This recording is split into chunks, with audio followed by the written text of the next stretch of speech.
Good morning. Welcome to the First Religious Society, Unitarian Universalist in Newport, Massachusetts. I'm Sue Creed, and I have the privilege of serving as your worship associate this morning. I'm so glad to see all of you hearty souls who braved it out into the cold this morning to be here in person. It's good to see you all here. If you are joining us for the first time, welcome. We are glad you are here. If you're new and you would like to connect, please fill out one of the blue cards in your pew and put it in the collection plate. We come together at FRS in person and online, committed to love, peace, and justice. Our mission and our invitation to all of you is to come as you are, journey together in love, act with courage, transform our world. If you are worshiping online and would like to access this morning's order of service, please click on the link just below the live stream. And for this morning's service, if you are joining us online, you may want to have a candle nearby to light, as we all have these candles here to light during the service. If you would like a large print hymnal, please ask an usher and they will be happy to help you. Please take a moment to review your order of service for all the activities happening this week. In particular, I highlight Reverend Laurel, who is offering another round of her UU Basics class. It's 3 Mondays, February 16th through March 2nd at 6 to 7:30 p.m. She will cover questions like, what is Unitarian Universalism? How does this place run? And so much more. Please register using the link in your order of service. Whether you are new or have been coming for years, you are most welcome to join. Every Sunday, it is such a blessing that we can gather. So let us give ourselves to it. Welcome once again. It is so good to be together.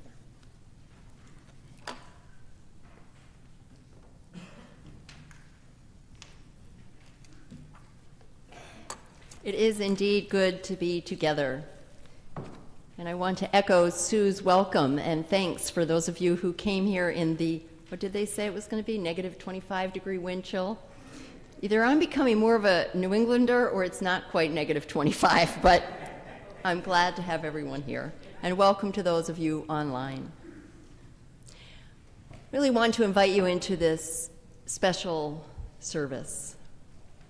Particularly special when it's cold outside, when we know there are people needing and looking for places that are warm, food, shelter. Come into this place. Give yourself the gift of this time, knowing we are as connected with everyone online as we are here in person. This is a service that one of my greatest hopes is that you can allow yourself, us, this day, this place, this time, to be enough. For indeed, you are, and it is. Our call to worship this morning is actually a brief meditation, more of a body awareness, by public theologian and activist Tricia Hersey. So take a moment, whether again you're in a different location or even listening at a later time or here in the sanctuary. Feel your body making contact with the pew, with your chair. Stop moving for one moment. Feel your feet on the floor, if that's how you are. Feel anything that is contacting your body. Wood, breath, air. As you sit in this moment, scan your body and notice tension, with no accusation, judgment, simple awareness. My jaw. Loosen. My breath. Release. My belly. Soften. Breathe deeply. Imagine a world without limits. Imagine a world without incessant demands or fears, accusations, crisis. Breathe deeply. And release. You are faithfully and joyfully called to worship. I'd actually invite everyone to greet your neighbor. You may want to stand or do namaste or smile, but when you do, simply say, "I'm glad you're here. I'm glad you're here."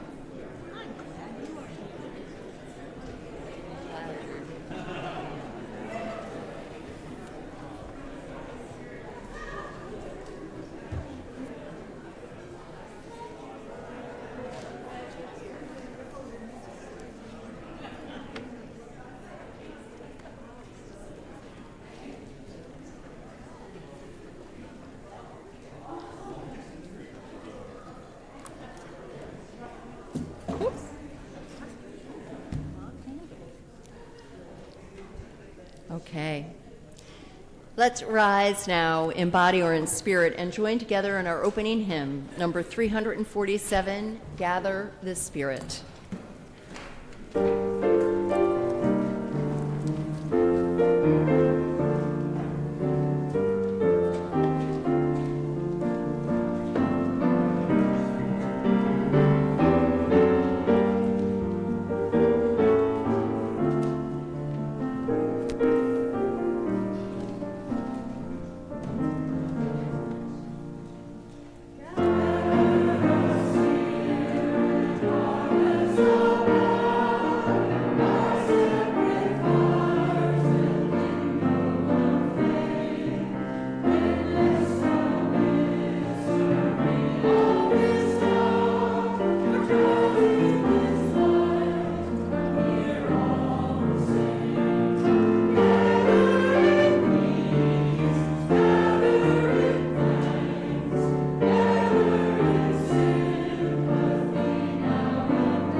You may be seated.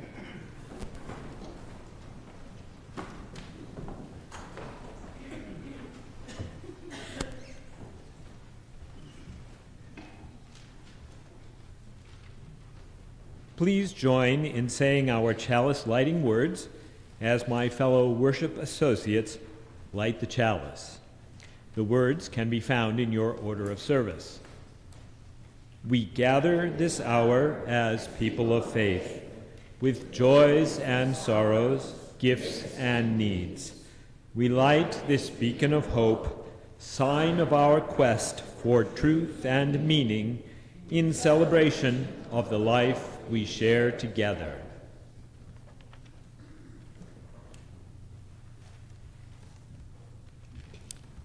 We do so appreciate our worship associate team, and there are half of them here today, a few others skiing and elsewhere. But you add so much, so thank you. Each week, we also light 2 candles of peace, representing 2 places on earth that need peace. We know that there are untold numbers of places on earth that need peace.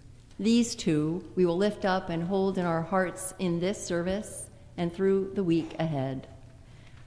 I'll light the location, or I'll say the location, and we'll sit together in silence just for a few moments. And then I'll invite us to say the word peace together in 3 languages: peace, salam, shalom. Our first candle this morning is lit for all of the roads, the paths, the towns, the cities, the rocks, the homes, that this band of traveling monks is passing through as they walk through our country for peace.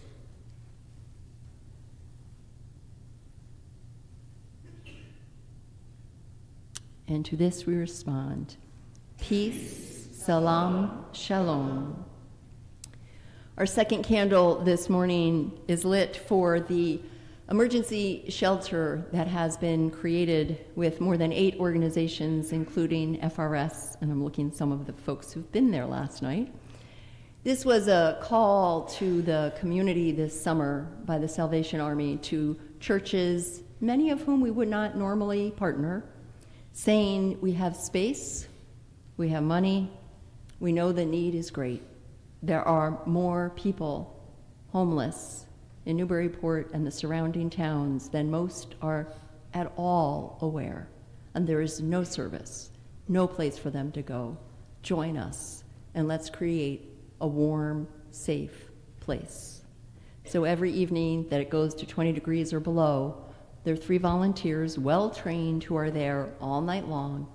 I know last night there was 8, there are 11. These are our neighbors. So we light this candle for places of warmth, for people's hearts, for the importance of collaboration and opening our doors.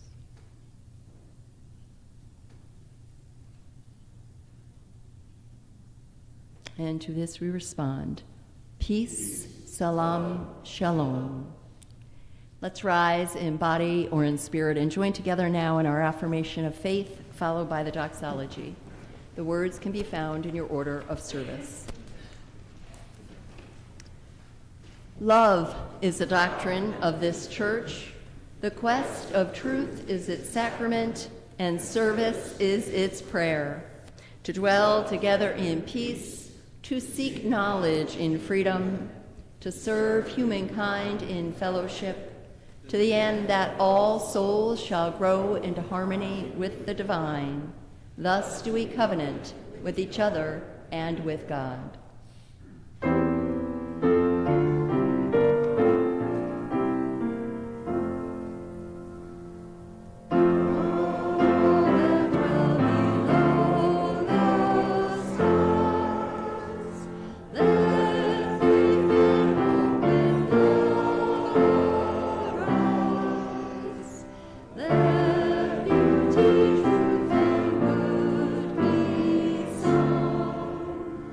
Through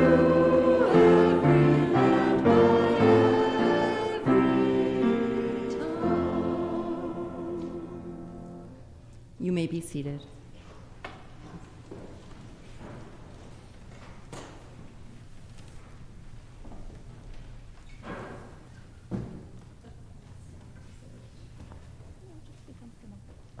Good morning. I want to invite any children or youth that are with us today. If you want to come up, we're going to share a story and you'll be able to see the pictures, which my lovely assistant, Reverend Laurel, will be showing you these beautiful pictures. Hey friends, here they come. Come now in peace, come now in peace. We're going to be, hey!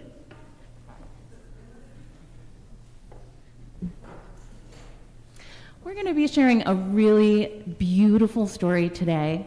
It's called I Am Enough, and it's written by Grace Byers and illustrated by Katura A. Bobo. Look at that beautiful picture.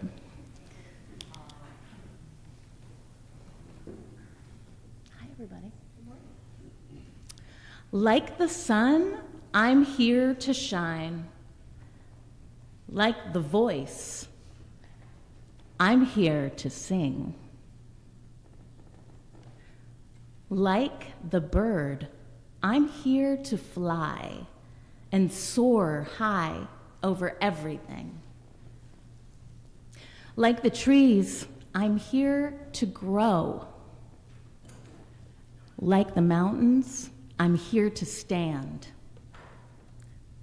Like time, I'm here to be and be everything I can. Like the champ, I'm here to fight. Like the heart, I'm here to love. Like the ladder, I'm here to climb. And like the air, to rise above.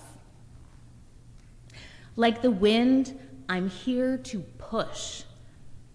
Like a rope, I'm here to pull.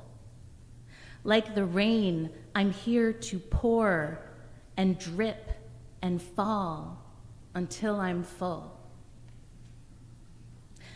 Like the moon, I'm here to dream.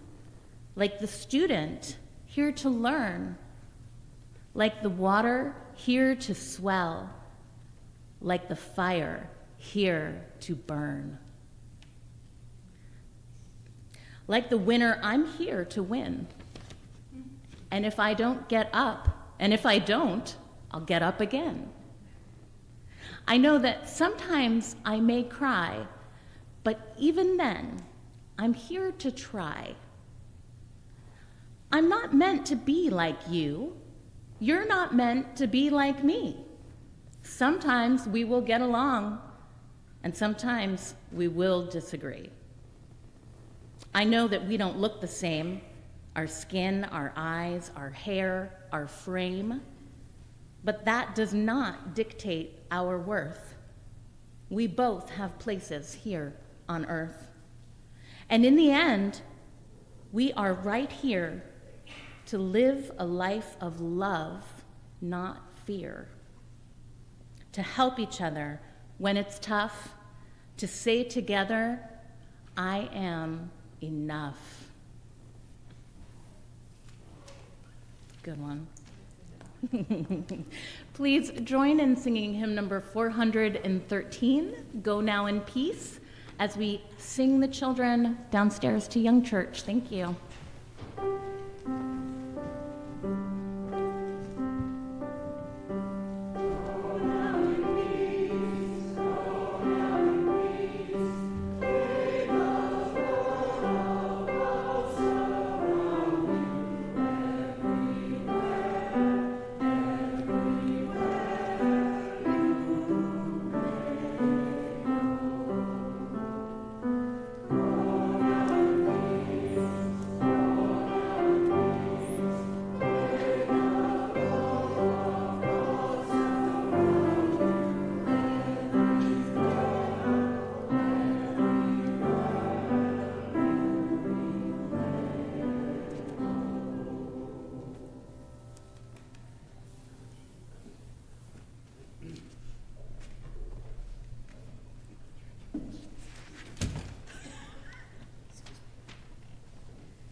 The generosity of our community is an essential ministry that supports the work of the church, both in Newburyport and beyond.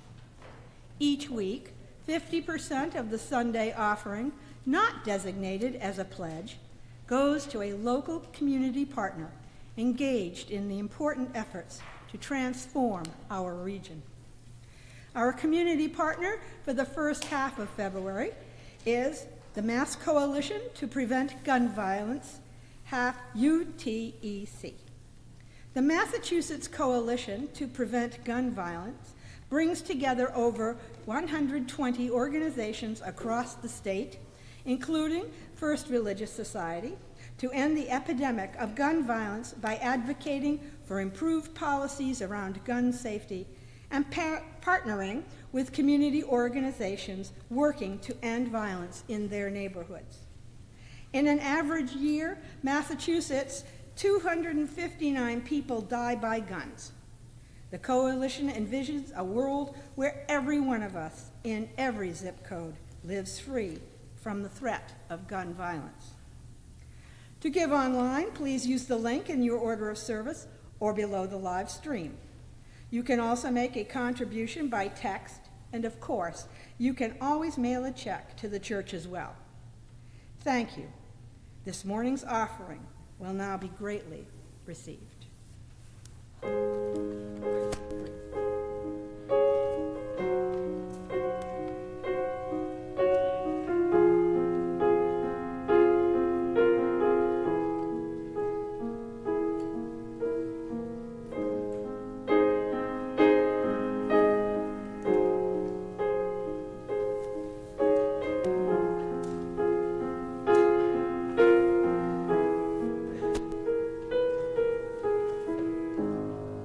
Every day is so wonderful, then suddenly it's hard to breathe. Now and then I get insecure from all the pain. I'm so ashamed. I am beautiful no matter what they say. Words can't bring me down. I am beautiful in every single way. If words can't bring me down, so don't you bring me down today.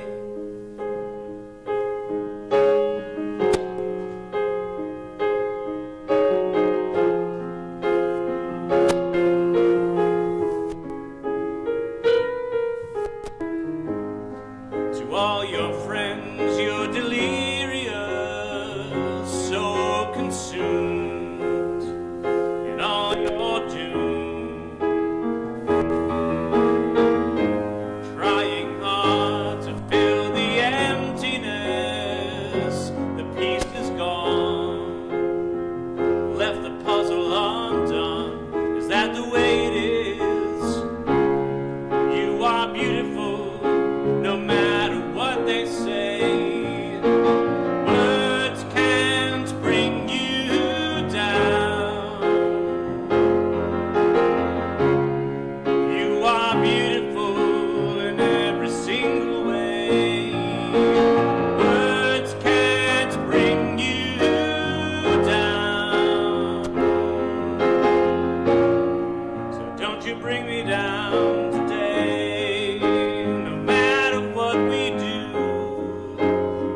Thank you, Nick.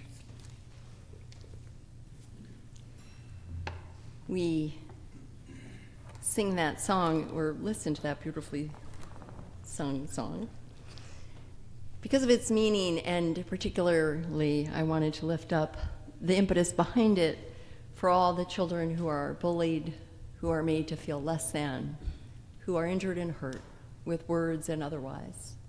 May they all know that they are beautiful. This is a time in our service where we pause each week to lift up the joys and the sorrows, the hopes and the dreams of our beloved faith community. Andy Lobb, our pastoral care associate, will light the candles as I read what was shared with me in advance of today's service, and also what was shared in the journal, which everyone's invited at any time on a Sunday morning to write in. It's always in the vestibule. So let us gather.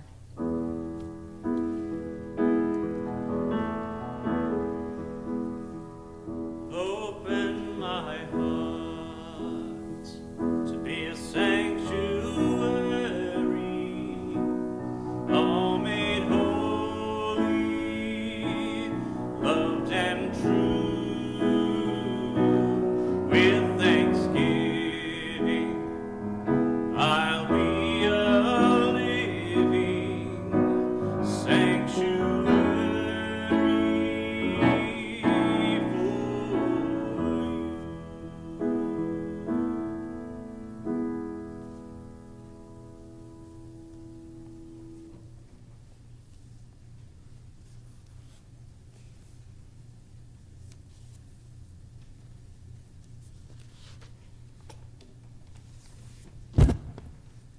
We light a candle of care and love. As Lee Pearson shares in her words, my sister Gay, whom many of you know from her wonderful jazz piano music, has had a stroke and is in the Portsmouth Hospital. We hope to get her to rehab soon. She does not have motor damage, but does have some brain damage in the language and communication area. We are pretty sure that her many years of piano playing will help her brain rewire and heal. She's not quite ready for visitors yet, but we will let you know when she can accept calls or emails or cards. You can always email me, Lee Pearson, with messages. Thank you for your love and support.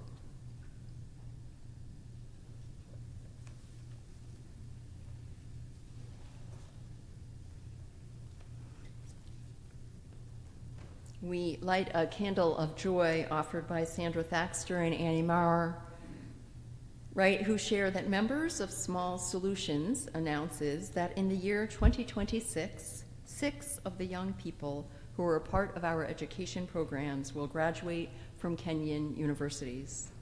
There are dozens behind them still in secondary school or choosing a university. These students were supported in large part by members of the FRS-UU community for contributing to school tuitions fees. These students are proud and their communities are proud. And they also light a candle of sorrow for the absence of USAID medical resources to combat AIDS and malaria, which will threaten lives and families. We have a couple of joys as well. We light a candle of joy as Lindsay Athariasis says that her mom, Lynn, celebrates her 65th birthday today. She has outlived all of her immediate family members and has broken the generational cycle of addiction.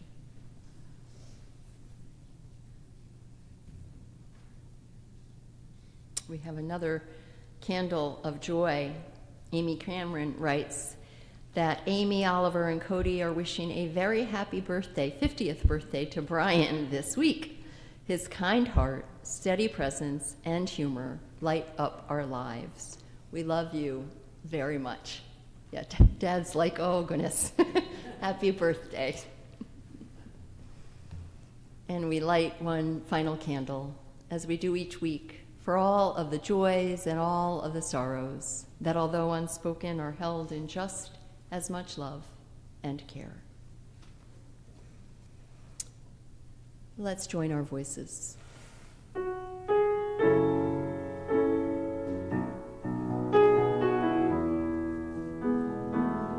Open my heart to be a sanctuary, all made holy, loved and true. With thanksgiving, I'll be a living sanctuary for you.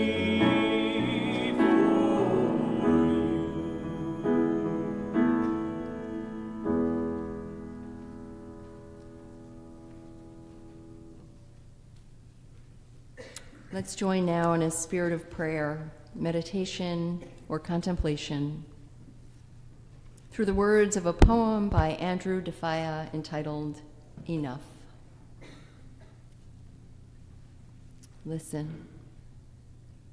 You are enough. Divinity flows in your fingertips with light so radiant. Every beat of your heart, a victory march made of whole universes, stitched by the hands of creation with flawless design, a prophecy you fulfill perfectly with every breath.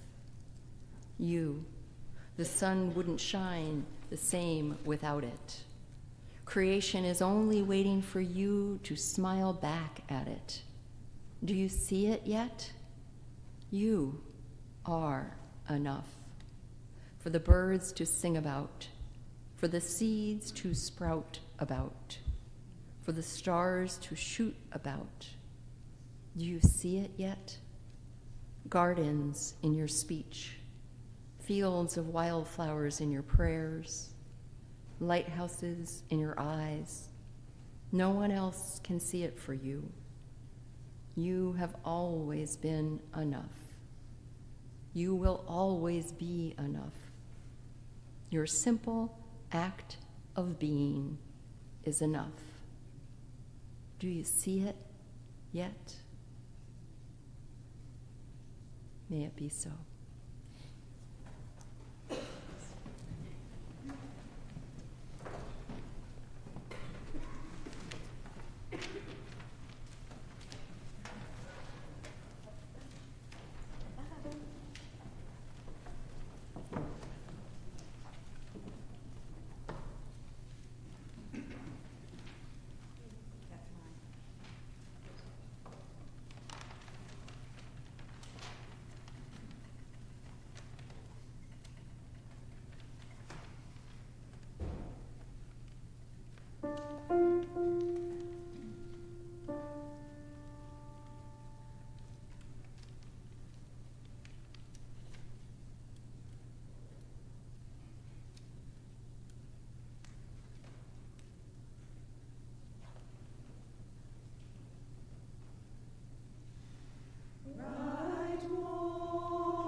The reading I shared this morning is by Nikki Banis and is entitled, Enough. You have what it takes. You are strong enough. You are brave enough. You are capable enough. You are worthy enough. It's time to stop thinking otherwise and start believing in yourself, because no one else has the dreams that you have. No one else sees the world exactly like you do, and no one else holds the same magic inside. It's time to start believing in the power of your dreams, my beautiful friend. Not next year, not next month, not tomorrow, but right now. You are ready. You are enough.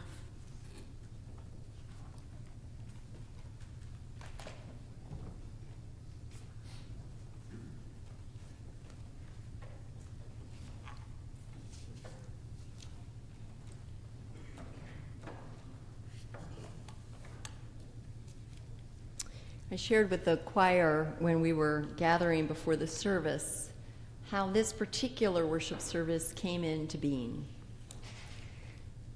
It was the worship planning team. We meet every other Wednesday, the staff each time, the various worship associates who are involved for each of the services in the month ahead join us.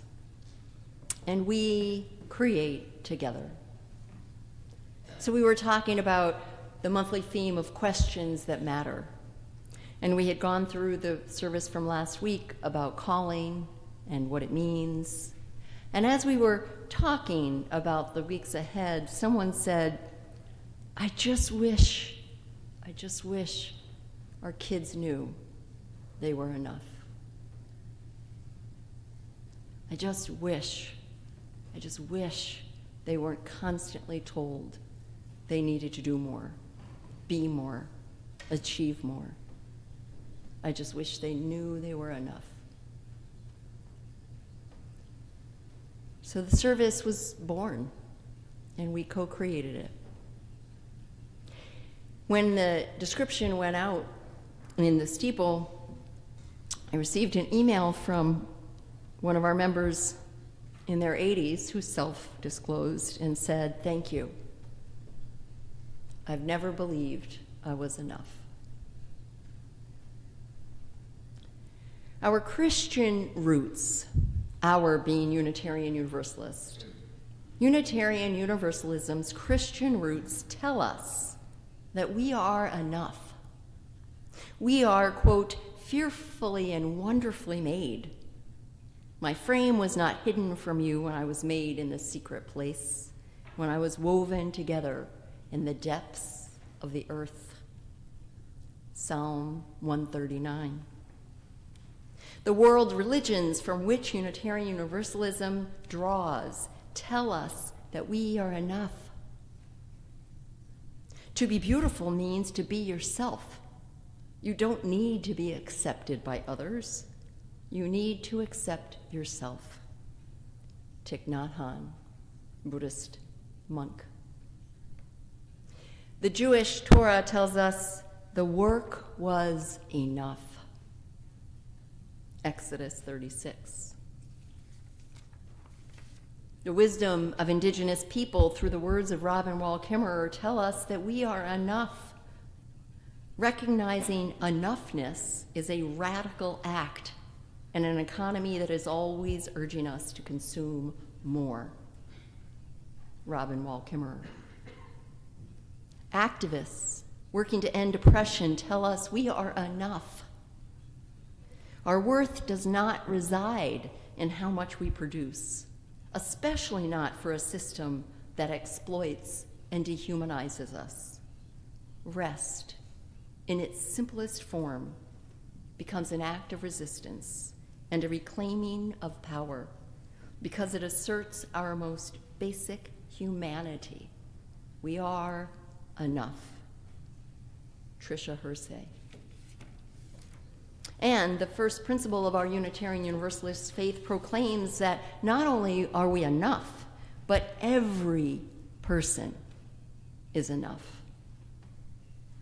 We covenant to affirm and promote and to respect the inherent worth and dignity of every person. That is the first principle of our faith. We covenant to affirm and promote the fact that respect is due for the inherent worth and dignity of every person. Worth meaning value, and dignity meaning respect are inherent. They are part, quote, when you look up inherent, part of the basic nature of something or someone, not because of anything they do, achieve, earn, look like. With all of this said, what do you think of yourself? Are you enough? Do the words you use to describe yourself and the thoughts you have about yourself affirm that you are enough? It pains me sometimes, the words that I hear come out of people's mouth, that they don't even, I'm not sure they even know they're saying. Oh, I'm so stupid. Oh, that was so stupid. Oh, God, how could I forget? Oh, I'm just lazy. I don't know. And I just want to say, stop. You're human. Where did you learn this false belief? And I wonder, what are the thoughts we all have in our own heads, whether we recognize them or not? And do we question them? Are they true? Are they helpful? Are the actions that you take each day stemming from the knowing that you are enough, just the way you are?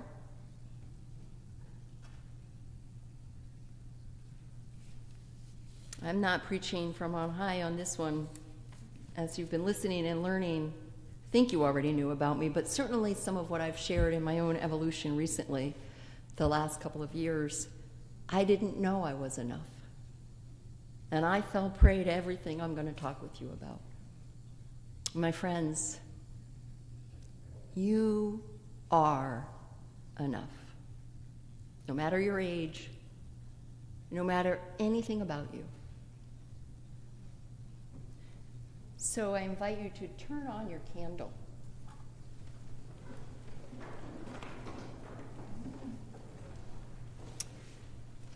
was with a group of colleagues Friday, and it was in the waning hours of the afternoon.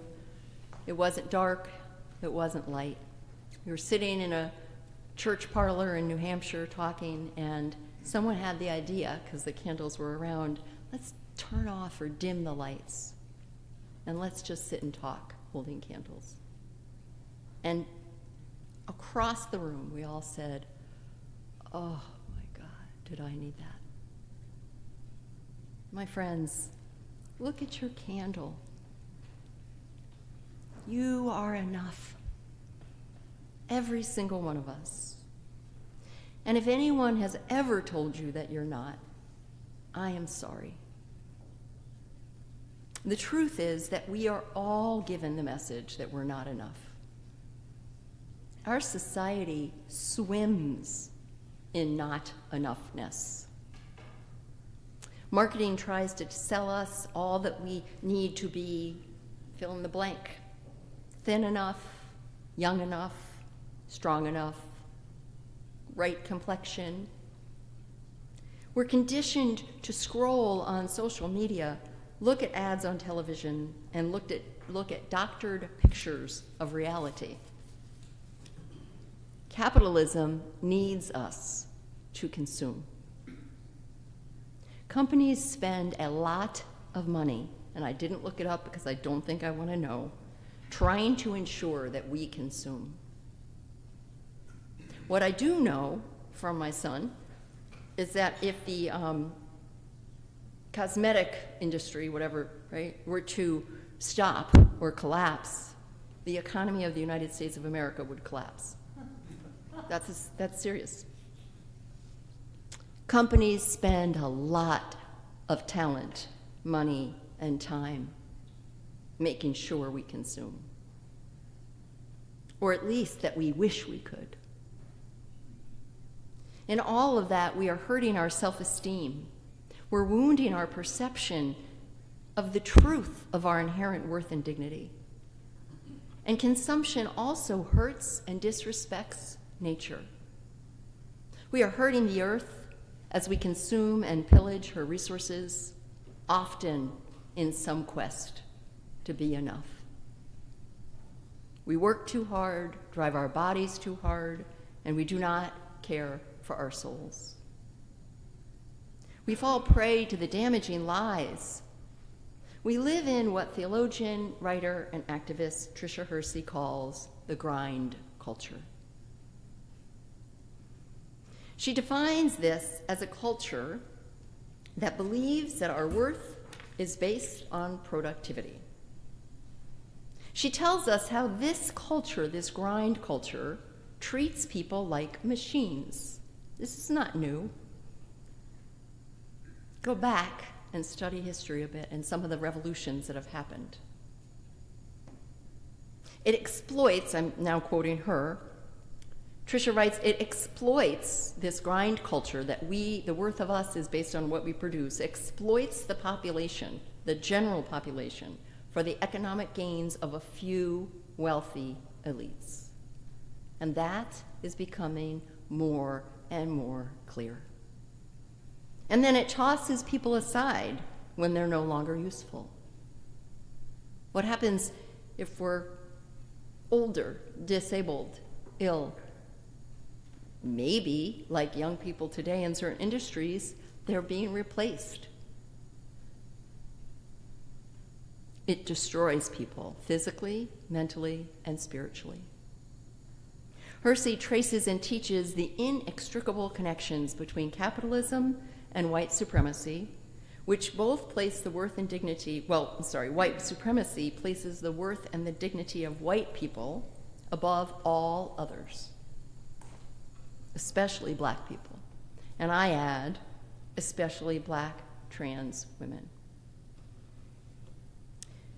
Hersey teaches us to live in ways that affirm our dignity and inherent enoughness, including that doing this is an act of resistance to oppressive systems and practices.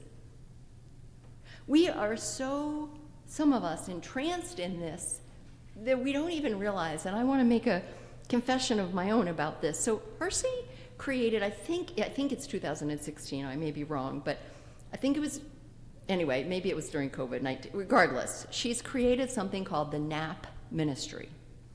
And it promotes rest as resistance. And it supports people to live outside the cultural norms that deny our divinity and dignity. Now here's my confession. When I first started seeing this online and reading about it, I thought, oh my God, a nap ministry? Yeah, like I'm going to preach about that. I mean, come on. That's ridiculous. Entranced. Completely entranced.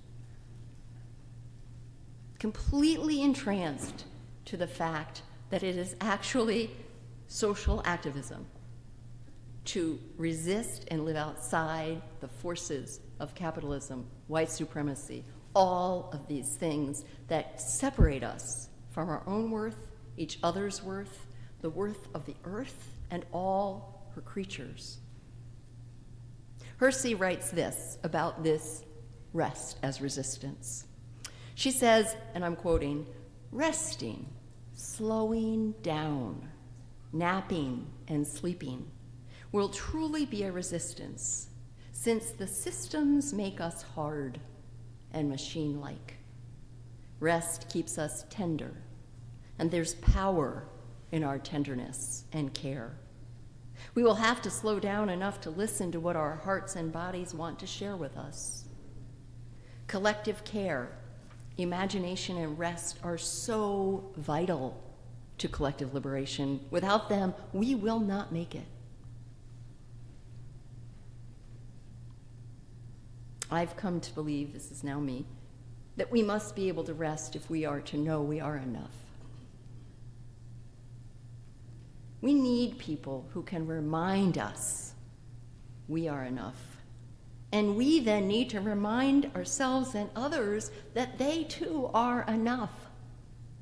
As Christopher Robin said to Winnie the Pooh on a day that Pooh was feeling particularly insecure, concerned about what would happen if Christopher Robin and he ever needed to separate. Christopher Robin said to Pooh, "If ever there is a tomorrow when we're not together, there is something you must always remember. You are braver than you believe, stronger than you seem, and smarter than you think."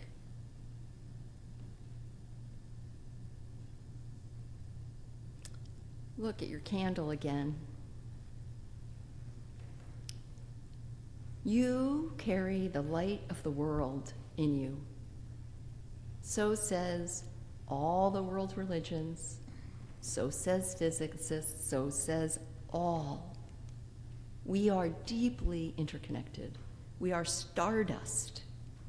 We are part of divinity and the mystery of life. Your life matters. Your love and your smile and kindness send that same truth back to everyone you meet. In the spirit of enough-ness, I want to offer a brief meditation, and then I'm going to read a poem entitled, "There is Nothing I Can Give You." It is said to have been written by Fra Giovanni. Let us just take a moment. Find yourself wrapped in this invisible network of mutuality, where boundaries are gone, where waves and particles and energy and light intersect, bounce off one another. And remember, we are a part of that universe. We are not alone. We are part of what brings life, sustains life, and is life.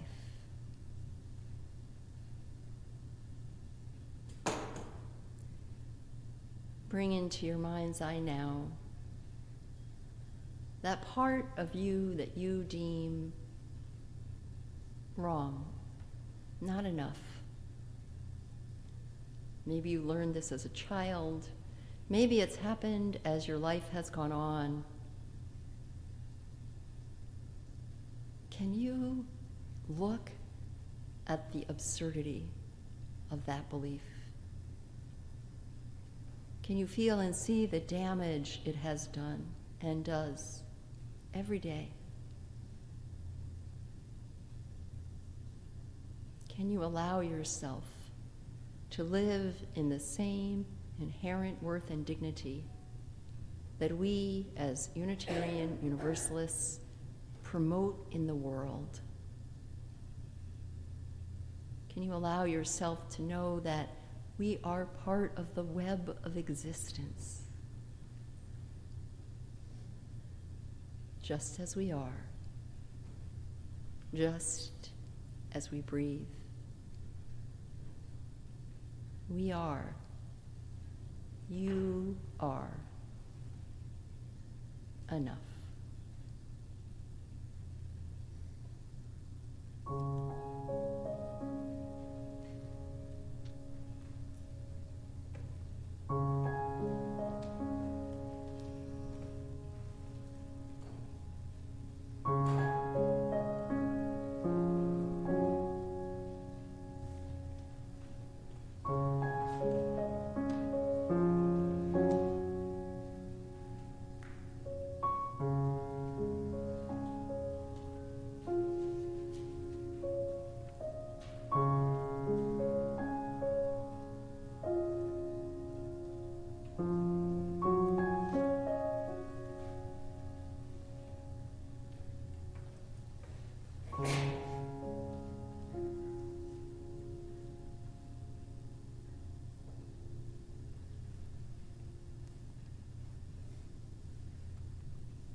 want to close your eyes or gently gaze, but stay where you are.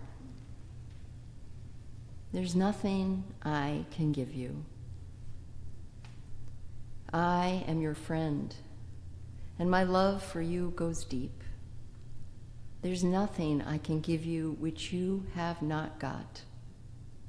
But there is much, very much, that while I cannot give it, you can take. No heaven can come to us unless our hearts find rest in today. Take heaven. No peace lies in the future which is not hidden in this present little instant. Take peace. The gloom of the world is but a shadow. Behind it, yet within our reach, is joy. There's radiance and glory in the darkness, could we but see. And to see, we only have to look. I beseech you to look. Life is so generous a giver, but we, judging its gifts by the covering, cast them away as ugly or heavy or hard. Remove the covering and you will find beneath it a living splendor, woven of love by wisdom, with power. Welcome it, grasp it, touch the angel's hands that brings it to you. Everything we call a trial, a sorrow, or a duty, believe me, that angel's hand is there, the gift is there, and the wonder of an overshadowing presence. Our joys, too, be not content with them as joys only. They, too, conceal diviner gifts. Life is so full of meaning and purpose, so full of beauty. Beneath its covering, you will find earth, but cloaks your heaven. Courage, then, to claim it. That is all. But courage you have, and the knowledge that we are all pilgrims together, wending through unknown country, home. And so at this time, I greet you, not quite as the world sends greetings, but with profound esteem, and with the prayer that for you now and forever, the day breaks and the shadows flee away. For you, my friend, are enough. We all are. Amen.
Let's rise in body or in spirit for our closing hymn, number 131, Love Will Guide Us. And if you can hold your hymnal and your candle, I invite you to do so.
Please remain standing and let's join together in our unison benediction as Sue extinguishes the chalice. The words can be found in your order of service.